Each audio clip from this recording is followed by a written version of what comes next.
not a vote for change.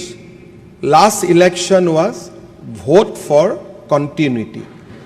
আৰু আমি কেনেকৈ কণ্টিনিউটি কৰিছোঁ অধ্যক্ষ মহোদয় 2016 চনত অসমৰ বিত্তমন্ত্ৰী হিচাপে বিজেপি NDA চৰকাৰৰ প্ৰথমখন বাজেট দিয়াৰ মোৰ সৌভাগ্য হৈছিল তাত আমি আৰম্ভ কৰিছিলোঁ যে বাজেটত 18টা ফ্লেগশিপ স্কিম থাকিব কাৰণ ভাগৱত গীতাৰো 18টা অধ্যায় আছে সেই পৰম্পৰাক আমি যোৱা 11 বছৰ মেইনটেইন কৰিছোঁ আৰু এই বছৰো জয়ন্ত মল্ল বৰুৱা ডাঙৰীয়াই মেইনটেইন কৰিছে আৰু অহা 4 বছৰলৈ যেতিয়াই জয়ন্ত মল্ল বৰুৱাই বাজেট দিব তাত হিমন্ত বিশ্ব শৰ্মা আৰু অজন্তা নেওগৰ বিত্তীয় বাজেটৰ কপি পেষ্ট আপোনালোকে দেখি থাকিব গতিকে আমি কিবা এটা বেলেগ কৰিব তাত নোৱাৰো দ্বিতীয়তে অধ্যক্ষ মহোদয় ইয়াত কোৱা হৈছে যে বাজেটত অসম চৰকাৰৰ একো নাই সেন্ট্ৰেল গভৰ্ণমেণ্টৰে অধ্যক্ষ মহোদয় সেই কাৰণে আমি নৰেন্দ্ৰ মোদীক ধন্যবাদ জনাওঁ যে আজি নৰেন্দ্ৰ মোদী ডাঙৰীয়াই অসমৰ বিত্তীয় অৱস্থা আমাৰ যিমান তাতকৈ আমাক বেছিকৈ সপোন দেখুৱাবলৈ সাহস কৰি দিছে অসমৰ বিত্তীয় অৱস্থাত আমি কেতিয়াও কাজিৰঙাৰ ওপৰত এলিভেটেড কৰিডৰ বনোৱাৰ সপোন অহা 50 ইয়াৰ্ছলৈকে আমি দেখিব নোৱাৰিলোহেঁতেন অধ্যক্ষ মহোদয় যদি নৰেন্দ্ৰ মোদী ডাঙৰীয়া নাথাকিলেহেঁতেন তেতিয়ালে নুমলীগড় আৰু গহপুৰৰ মাজৰ টানেলৰ কল্পনা আমি অহা 100 বছৰলৈ কৰিব নোৱাৰিলোহেঁতেন প্ৰধানমন্ত্ৰী ডাঙৰীয়া আৰু যদি অমিত শাহ ডাঙৰীয়া নাথাকিলেহেঁতেন আমাৰ লগত অসমত এই শান্তিৰ পৰিৱেশ আমি কল্পনাও কৰিব নোৱাৰিলোহেঁতেন সেই কাৰণে আমি যেতিয়া ৰাইজৰ মাজত গৈছিলোঁ ৰাইজক আমি কৈছিলোঁ যে আপোনালোকে ভোট প্ৰধানমন্ত্ৰী নৰেন্দ্ৰ মোদীক দিব আৰু স্বাভাৱিকতে স্যাৰ মাজতটো মাতিব নোৱাৰি নহয় জানো নোৱাৰি মাজত মাতিব পাৰি নে নোৱাৰি স্যাৰ নোৱাৰি মাননীয় অধ্যক্ষ মহোদয়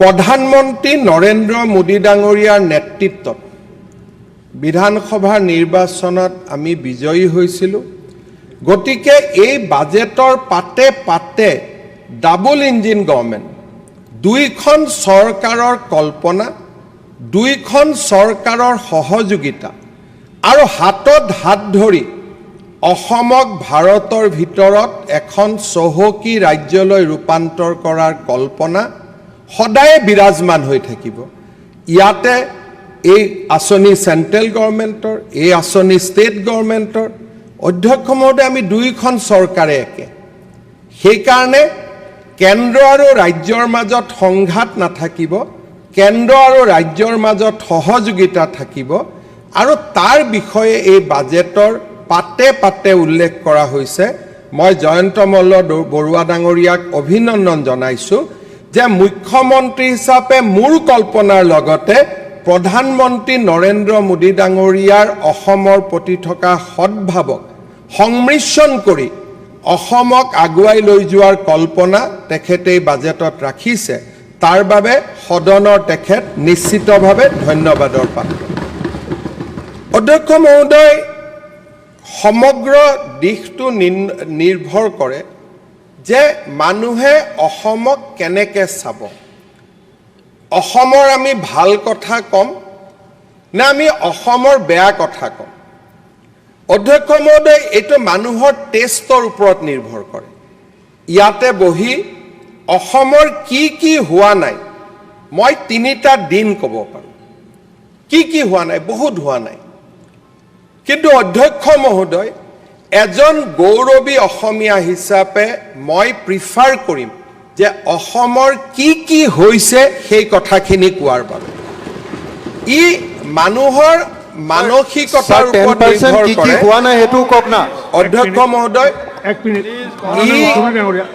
অধ্যক্ষ মহোদয় এজন মানুহৰ অধ্যক্ষ মহোদয় তেখেতে কয়ে তেওঁ ৰাতি ফেচবুকতে দি দিছে যে এনেকৈ কৈ থাকিম বুলি গতিকে এইটো তেওঁৰ এটা পাৰ্ট অফ হেবিট অধ্যক্ষ মহোদয় কিছুমান মানুহৰ হেবিট আপুনি চিধা কৰিব নোৱাৰে তেওঁ ফেচবুকতে লিখি আছে যে মুখ্যমন্ত্ৰীয়ে 1.5 ঘণ্টা কথা ক'ব মই কিমান ক'ম মই 102 জন মানুহৰ নেতা গতিকে মইতো টাইম পামেই এইটো গণতন্ত্ৰ গতিকে অধ্যক্ষ মহোদয় কাৰোবাৰ লগত নিজক তুলনা কৰাৰ পৰিৱৰ্তে নিজক তুলনা কৰাৰ আগতে মানুহে যোগ্যতা আহৰণ কৰি ল'ব লাগিব সেইখিনি কাৰণে মইতো কোনো বেয়া নাপাওঁ সেইকাৰণে অধ্যক্ষ মহোদয় মাজে মাজে খোৰাক দি থাকিব নহ'লে ডাল হৈ যাব গতিকে মাজে মাজে খোৰাক লৈ থাকিব তাত মোৰ কোনো আপত্তি নাই খোৰাক চলি থাকিব খালি অধ্যক্ষ মহোদয় লাইনৰ বাহিৰত গ'লে আসন আপুনি অধ্যক্ষ মহোদয় সমগ্ৰ এজন মানুহৰ দৃষ্টিভংগীত নিৰ্ভৰ কৰে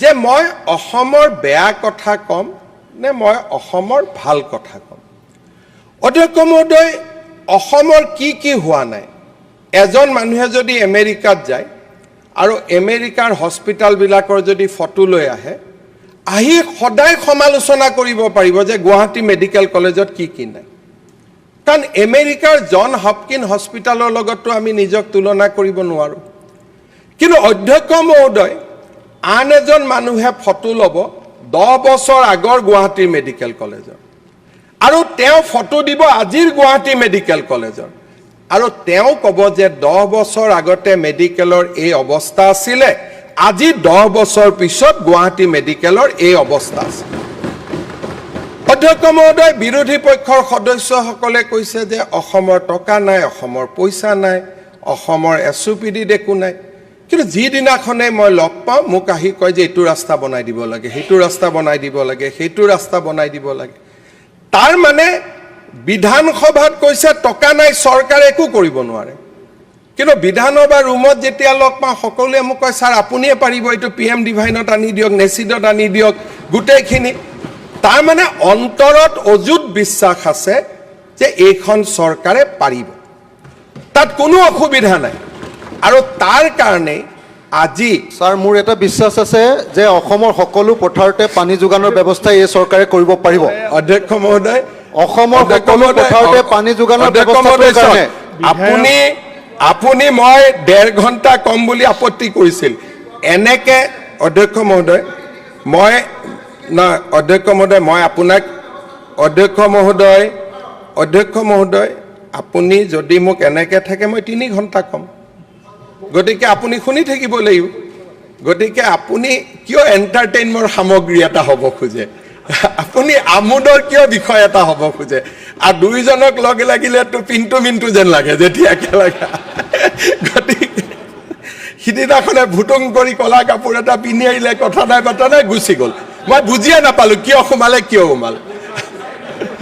অধ্যক্ষ মহোদয় মই অলপ এটাই কথা ক'ম যে বাজেটৰ বক্তব্য চিৰিয়াছ বক্তব্য আমি ধেমালি ধুমলা কৰি থাকিব পাৰিম কথাখিনি মই ক'লে পিছত সকলোৰে সহায় হ'ব অধ্যক্ষ মহোদয় সমগ্ৰ দৃষ্টিভংগী যে আপুনি এটা জাগতিক ঘটনাক কি দৃষ্টিভংগীৰে আপুনি চাব স্বাভাৱিকভাৱে আমি শাসকীয় পক্ষৰ সদস্য আমি অসমখনৰ ভাল কথাবোৰ ক'ম যে কিমান পৰিৱৰ্তন হ'ল অসমৰ কিমান ভাল হ'ল আজিয়ে ইয়াত যিটো বিধানসভাৰ বিল্ডিঙত আমি বহি আছোঁ আগতে গুদামত আছিলোঁ আজি এই বিধানসভাৰ চৌহদটোৱে এখন পৰিৱৰ্তিত অসমক প্ৰতিনিধিত্ব কৰে তেনেকে মই হাজাৰটা উদাহৰণ দেখাব পাৰিম যে অসমৰ পৰিৱৰ্তন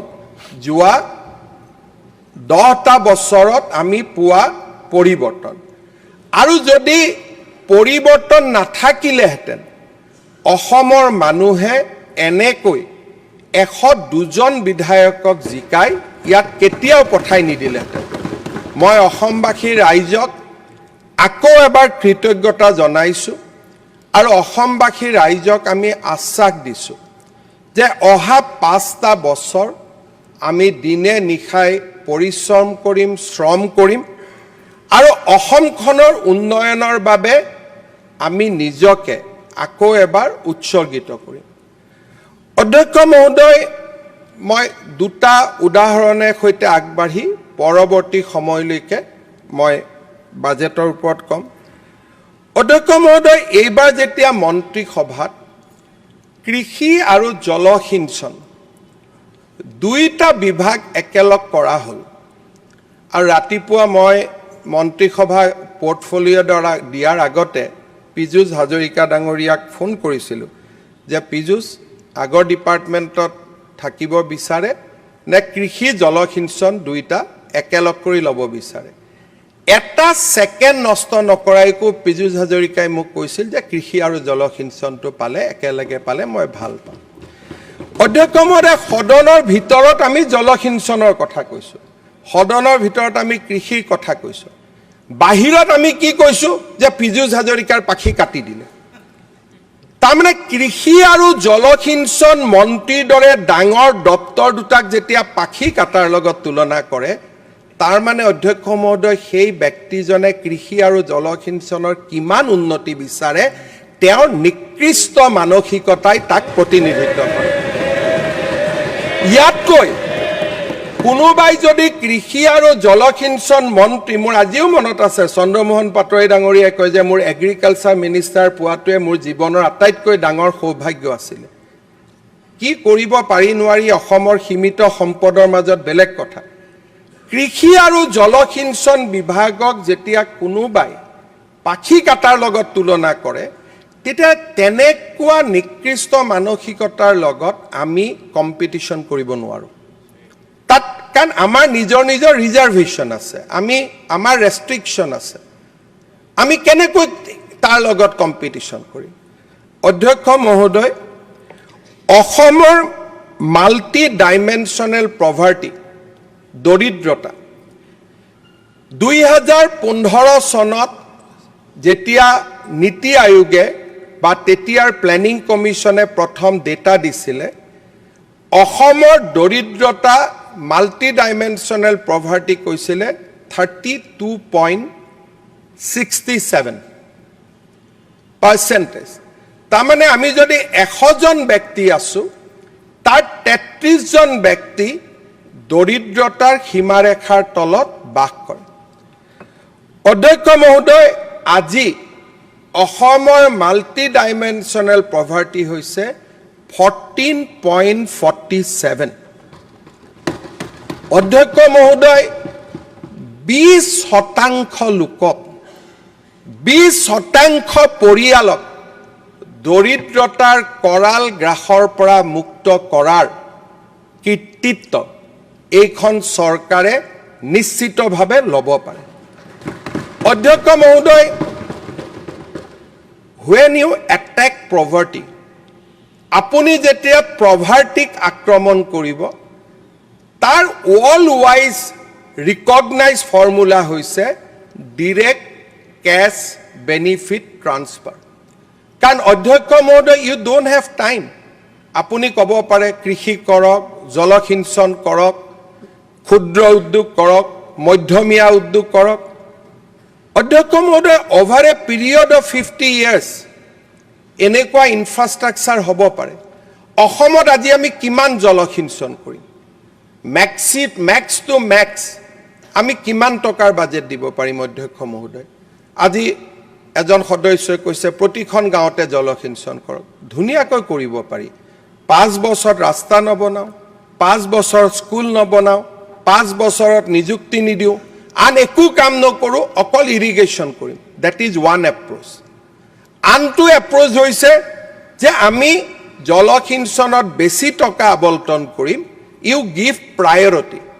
যদি মই প্ৰায়ৰিটিও দিওঁ, 1.5 লাখ টকাৰ বাজেটখনত আমি কিমান প্ৰায়ৰিটি দিব পাৰোঁ? তাৰমানে জলসিঞ্চন, কৃষি, ক্ষুদ্ৰ উদ্যোগ, মজলীয়া উদ্যোগ, এই ধৰণৰ ব্যৱস্থাৰে যদি দৰিদ্ৰতাক আক্ৰমণ কৰিবলৈ যাওঁ, ইট উইল টেক 20 years।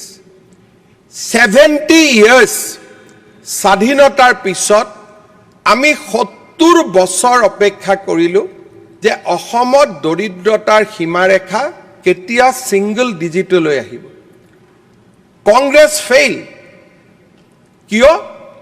কাৰণ কংগ্ৰেছৰ দিনত বেংক একাউণ্ট নাছিলে, কংগ্ৰেছৰ দিনত আধাৰ নাছিলে। ইচ্ছা থাকিলেও ৰাজীৱ গান্ধী ডাঙৰীয়াই কৈছিলে যে মই 100 টকা পঠালে 10 টকাহে হিতাধিকাৰীজনে পায়, 90 টকা ৰাস্তাত নোহোৱা হয়। এইটো মোৰ বক্তব্য নহয়, ৰাজীৱ গান্ধী ডাঙৰীয়াই এই কথা উল্লেখ কৰিছিল। অধ্যক্ষ মহোদয়, 2015-16ৰ পৰা 2026ৰ ভিতৰত যোৱা 10 বছৰত অসমত যদি মাল্টি ডাইমেনশ্যনেল পভাৰ্টি 32.67ৰ পৰা ইট হেজ ৰিডিউচ টু 14%, আৰু আজি হয়তো নীতি আয়োগৰ নতুন যদি সমীক্ষা ওলাই উইল বি ছিংগল ডিজিট, মই নিশ্চিত। ইয়াত আটাইতকৈ গুৰুত্বপূৰ্ণ ভূমিকা পালন কৰিছে ডিৰেক্ট কেছ বেনিফিট ট্ৰান্সফাৰ, অৰ্থাৎ দুখীয়া লোকসকলৰ বেংক একাউণ্টত প্ৰত্যক্ষভাৱে টকা জমা দিয়া। অধ্যক্ষ মহোদয়, এই গোটেই আঁচনিবিলাকৰ ভিতৰত মোৰ ষ্টাডি নহয়, একাডেমিক কেইবাখনো পেপাৰ্ছ ওলাইছে যে অৰুণোদয়ে আটাইতকৈ ডাঙৰ ভূমিকা গ্ৰহণ কৰিছে অসমত দৰিদ্ৰতা সীমাৰেখা হ্ৰাস কৰাৰ ক্ষেত্ৰত।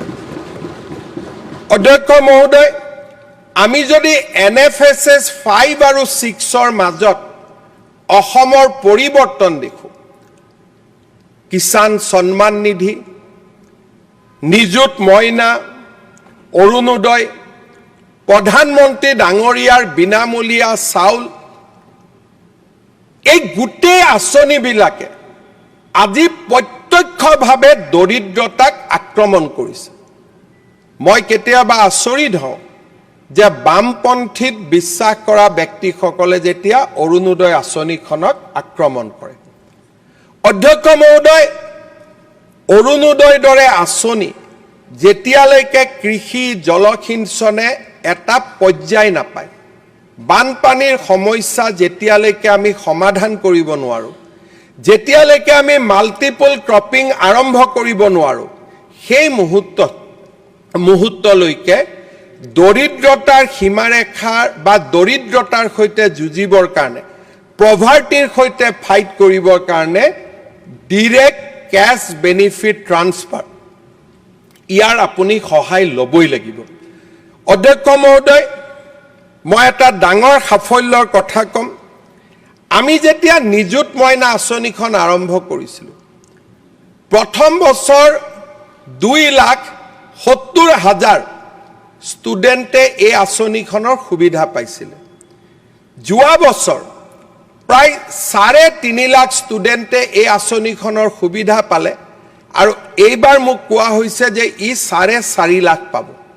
ই সংখ্যা নহয় অধ্যক্ষ মহোদয়, দিছ ইজ এ নাম্বাৰ, যে অসমৰ কলেজত ছোৱালীয়ে পঢ়াৰ সংখ্যা কি ধৰণে বৃদ্ধি পাইছে। টকা কাক দিছোঁ ইম্পৰ্টেণ্ট নহয়, আজি অসমৰ মহাবিদ্যালয় ছাত্ৰীৰ সংখ্যা দ্ৰুত গতিত বাঢ়িবলৈ আৰম্ভ কৰিছে, আৰু ছাত্ৰীৰ সংখ্যা যেতিয়া বাঢ়ে বাল্য বিবাহ বন্ধ হয়, ছাত্ৰীৰ সংখ্যা যেতিয়া শিক্ষানুষ্ঠানত বাঢ়ে ই জনসংখ্যা নিয়ন্ত্ৰণ কৰে, আৰু ছাত্ৰীৰ সংখ্যা যেতিয়া সমাজত বাঢ়ে ই সমাজত সমতাৰ সৃষ্টি কৰে, নাৰীক অধিকাৰ প্ৰদান কৰে। অধ্যক্ষ মহোদয়, এখন সৰু ৰাজ্য হিচাপে আমি অত্যন্ত এখন সৰু ৰাজ্য, আমাৰ GDP 5 লাখ 6 লাখ কোটি, 5 লাখ 6 লাখ 7 লাখ, আৰু তাৰ তুলনাত পশ্চিমবংগ, মহাৰাষ্ট্ৰ, তেওঁলোকৰ GDP হৈছে 20 লাখ কোটি টকাতকৈ বেছি। অসমৰ দৰে এখন সৰু ৰাজ্যত অধ্যক্ষ মহোদয়, যোৱা 5টা বছৰৰ অবিৰত সংগ্ৰামৰ পিছত আমি কেইবাটাও চমকপ্ৰদ সাফল্য লাভ কৰিছোঁ। নিযুত মইনা, নিযুত বাবু, অৰুণোদয়ে দৰিদ্ৰতাক আক্ৰমণ কৰিছে, সমতাৰ সৃষ্টি কৰিছে। অধ্যক্ষ মহোদয়, NFSS 5 2019-21 ওলাইছিলে, NFSS 6 2026 পাব্লিছ হৈছে। এক প্ৰকাৰ আমাৰ চৰকাৰখনৰ 5 বছৰৰ যি যাত্ৰা তাৰ লগত NFSS 5 পৰা NFSS 6 এই যাত্ৰা সমান্তৰালভাৱে আগবাঢ়িছিল।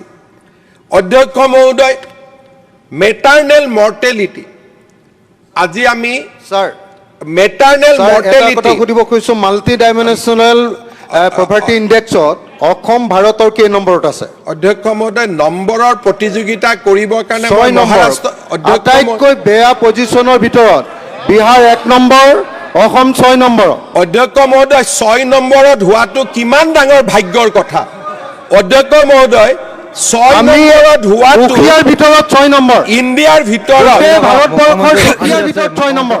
অধ্যক্ষ মহোদয়, আমি দুখীয়া অধ্যক্ষ মহোদয়,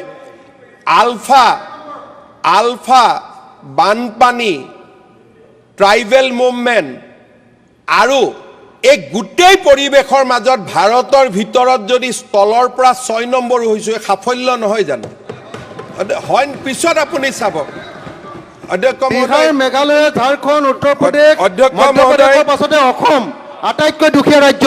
অধ্যক্ষ মহোদয়, গোটেই ভাৰতবৰ্ষৰ ভিতৰত 6 নম্বৰ দুখীয়া ৰাজ্য অসম। অধ্যক্ষ 6 মহোদয়, নম্বৰ দুখীয়া ৰাজ্য নীতি চাওক, আয়োগৰ মতে। অধ্যক্ষ 6 মহোদয়, নম্বৰ দুখীয়া ৰাজ্য। অধ্যক্ষ মহোদয়, মই আগতে কৈছোঁ যে ধেমালি কৰি থকালৈকে ঠিক আছে, চিৰিয়াছ কথাৰ পিছত। অধ্যক্ষ মহোদয়, আজি মহাৰাষ্ট্ৰৰ লগত মই প্ৰতিযোগিতা কৰিব পাৰোঁ নেকি? আজি মই অধ্যক্ষ মহোদয়, আজি মই পশ্চিমবংগৰ লগত প্ৰতিযোগিতা কৰিব পাৰোঁ নেকি? মই কমাই 1লৈকে আনিব পাৰোঁ। মই আজি কংগ্ৰেছৰ দিনত 33ৰ পৰা মই 14ত আনিছোঁ। মই মোৰ লগত মই প্ৰতিযোগিতা কৰিব পাৰোঁ। ক'লো নহয় মই, সেইকাৰণে নৰেন্দ্ৰ মোদীক ধন্যবাদ জনাব লাগে। সেইকাৰণে নৰেন্দ্ৰ মোদীক ধন্যবাদ জনাব লাগে যে তেওঁ ভাৰতৰ সকলো ৰাজ্যতে পভাৰ্টি আমাৰ কমাইছে। পজিশ্যন ভাল হোৱা নাই। Akhil, ভাৰতবৰ্ষৰ ভিতৰত Honorable 6 MLA নম্বৰ Akhil আটাইতকৈ Gogoi দুখীয়া ৰাজ্য expelled Assam. from the house for the whole day. অধ্যক্ষ মহোদয়, Akhil Gogoi expelled from আপুনি the এটা house for the নিজে whole ডাঙৰ day. কাৰণ ইয়াৰ। মই কম কেনেকে, আপুনিও এটা কাৰণ মই কম। অধ্যক্ষ মহোদয়, চাহ খাব মন গৈছে অখিলদাৰ, এই কাৰণে নাটক কৰি আছে। চাহ খাব অধ্যক্ষ মহোদয়, ইয়াতে আজি আমাৰ মেটাৰ্নেল মৰ্টেলিটি, কলা ড্ৰেছ পিন্ধি গৈছে। মেটাৰ্নেল মৰ্টেলিটি 480ৰ পৰা 480ৰ পৰা আজি আমি 84লৈ নামি আহিব পাৰিছোঁ। অধ্যক্ষ মহোদয়, আজি যদি টোটেল ফাৰ্টিলিটি ৰেট 1.9ৰ পৰা আমি 1.6লৈকে নামিব পাৰিছোঁ।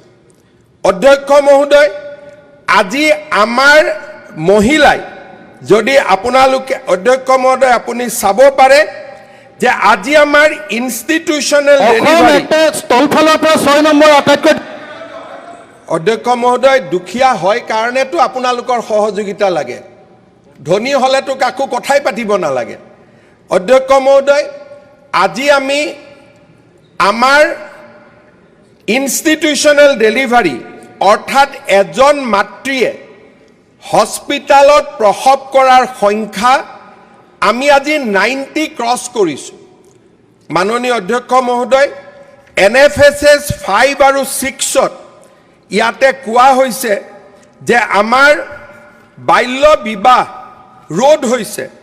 আৰু অধ্যক্ষ মহোদয়, আজি আমাক দেখুওৱা হৈছে যে প্ৰত্যেকগৰাকী 90.7% মহিলাই আজি স্বীকৃতিপ্ৰাপ্ত হেল্থ ৱৰ্কাৰৰ সহায়তহে প্ৰসৱ কৰে।